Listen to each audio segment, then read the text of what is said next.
Kinong ilam kaseng kasi jong ka tersat bat ka dorbas nong kerpai, hapo ka jingilam ubak Kennedy C. Kariem, ex-MLA ka Mauplang konstituensi, haka arpulai terik kunailar arajar arpuar, kilawan kendu ya sembut Menteri Rangba ka jela ubak Preston Tensong, ubak daipet ya katnat PWD, ha office terikam jong u, ha sekretariat, nak kebenta ban kentu ya u, ban cena penbah ya ka surok ki madan lenti sengkien, nado Mauplang ter syadu balat.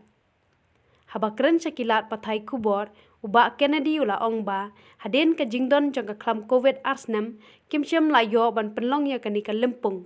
Hendrai ha kani ke kenti menta, kila penkre ban penlong biang ya kani ke lempung, kaman sedang nadu ka khatsan, bat kan riu teriku yayong arajar arpulai, hasnong kerpai.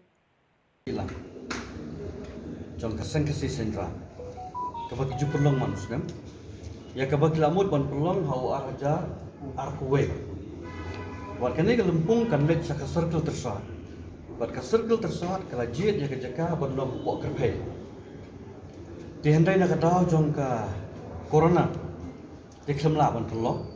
Di mentana kalian jong kaseng kasi sendra. Kaseng hilang kan long, kan lempung jong kaseng hilang. Kan long no hau arkulai ha katayo ba ar jong bulan April. Khatsan kan riu April arkulai.